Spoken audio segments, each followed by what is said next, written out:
বিসমিল্লাহির রহমানির রহিম। আসসালামু আলাইকুম। লিংকন লার্নিং হোমের পক্ষ থেকে আপনাকে স্বাগতম জানাচ্ছি। আমি লিংকন। টিউটোরিয়াল শুরু করার আগে একটা কথা বলে নিতে চাই, সেটা হচ্ছে যে কেটে সেটে কেউ দেখবেন না, ধৈর্য সহকারে দেখবেন এবং নিজে শিখুন এবং অন্যকে শিখান। তো আজকের পর্বে আমরা দেখবো ইনসার্ট মেনুর আন্ডারে হেডার ও ফুটার অংশের কাজ কি। প্রথম আমরা হেডার অংশের কাজ দেখি। হেডার অংশের কাজ হচ্ছে একটি লেখা বারবার না লিখে আমরা একবার যদি সেই লেখাটাকে লিখি, তাহলে আমাদের যতগুলো পেজ থাকবে সেই পেজের হেডার অংশে অর্থাৎ আমাদের পেজের উপরের অংশে চলে আসবে। এর জন্য আমাদের প্রথমে যেতে হবে হেডারে ক্লিক করতে হবে। হেডারে ক্লিক করার পর আমরা কিছু ব্ল্যাঙ্ক পেজ দেখবো। সেই ব্ল্যাঙ্ক পেজে দেখবো যে টাইপ টেক্সট নামে যে অপশনটা আছে, সেই টাইপ টেক্সট নামে অপশনে যদি আমরা মাউসের লেফট বাটন দিয়ে ক্লিক করি, তাহলে আমাদের হেডার অংশ চলে আসবে। হেডার অংশে থেকে লেখা থাকবে যে টাইপ টেক্সট। এখানে ইচ্ছা মতো আপনাদের নাম দিতে পারেন। যদি আমরা আমাদের যে টপিক আছে সেই টপিকের উপর নাম দেওয়া আমি মনে করি অত্যন্ত বেটার। তো আমাদের টপিক ছিল যে টি সাপোর্ট।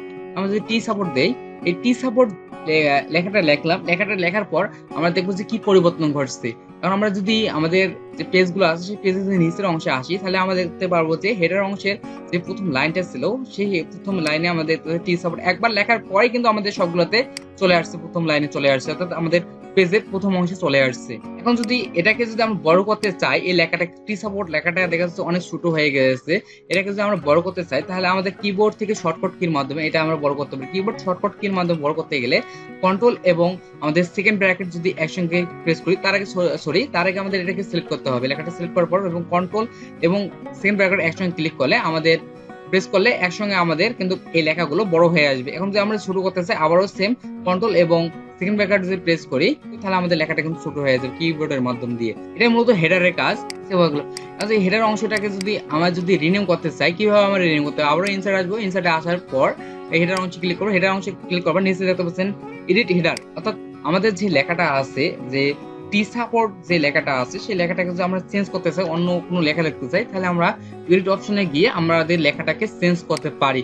অথবা আমাদের যে লেখাটা আছে, আবারও ইনসার্ট মেনুতে আসি। ইনসার্ট মেনুতে আসার পর এখন যদি আমরা যে এই লেখাটা আছে সেই লেখাটাকে রিমুভ করতে চাই, তাহলে আমরা রিমুভ ক্লিক করলে আমাদের যে টি সাপোর্ট কথাটা ছিল সেই টি সাপোর্ট ওয়ার্ডটা চলে যাবে।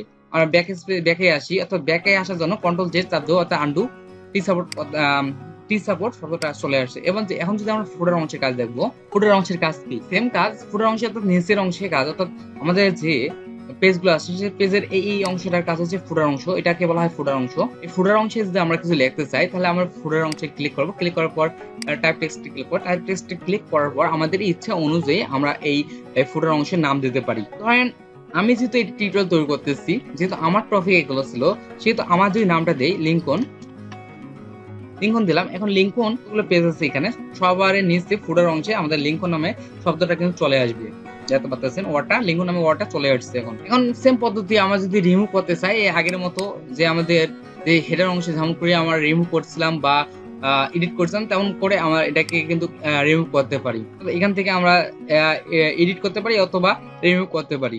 এবারে দেখবো যে আমরা আমাদের যে পেজগুলো আছে, পেজগুলোর নাম্বার, অনেক সময় দেখি যে আমাদের পেজের নাম্বার দিতে অনেকগুলো পেজ, কিভাবে আমরা নাম্বার দিয়ে শনাক্ত করব। তো আবার ইনসার্ট আসবো। আসার পর পেজ নামে দেখুন পেজ নাম্বার, এখানে যে ক্লিক করবো টপ হচ্ছে টপ অফ পেজ, অর্থাৎ আমাদের যে পেজটা থাকবে সেই পেজের উপরের অংশে এটি কিন্তু চলে যাবে আমাদের পেজের নাম্বারগুলো। আমরা এই পেজের নাম্বার লেফটে দিতে পারি, মিডলে দিতে পারি এবং রাইটে দিতে পারি। আমরা যদি আমাদের যে পেজগুলো আছে সেই পেজে যদি আমরা যে মিডলে দিতে চাই, তাহলে এখানে ক্লিক করব।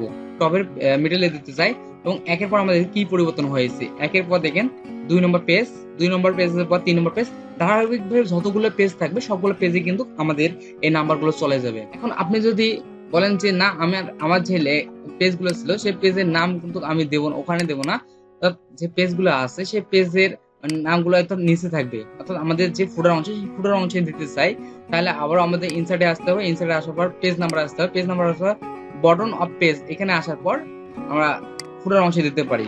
ফুটার অংশে দেখতে পাচ্ছেন আমাদের 1 পর 2 3 এরকম ধারাবাহিকভাবে চলতে থাকবে আর কি আমাদের পেজের নামগুলো। এখন যদি আপনি চান যে আমাদের যে লেখাগুলো ছিল এটারও ফুটার ছিল, এটার ফুটার অংশে আমরা পেজ নাম্বার যেমন করে দিয়েছিলাম, আমরা চাচ্ছি যে পেজ নাম্বারগুলো এডিট করতে চাই। পেজ নাম্বারটা যদি এডিট করতে চাই, অর্থাৎ এ বি সি ডি, বা আমরা যদি রোমান সংখ্যা দিতে চাই, তাহলে আমরা দিতে পারি। এই যে ফরম্যাটিং পেজ নাম্বার, এখানে যদি ক্লিক করি, তাহলে আমাদের কিন্তু লেখার চেঞ্জ হয়ে যাবে, অর্থাৎ এ বি সি অথবা রোমান সংখ্যা আসতে পারে। আমরা যদি রোমান সংখ্যা দিতে চাই, তারপর দেন ওকে করি, দেখতে পারবো যে আমাদের যত পেজ আছে সব পেজের নাম কিন্তু রোমান সংখ্যা দিয়ে চলে আসছে।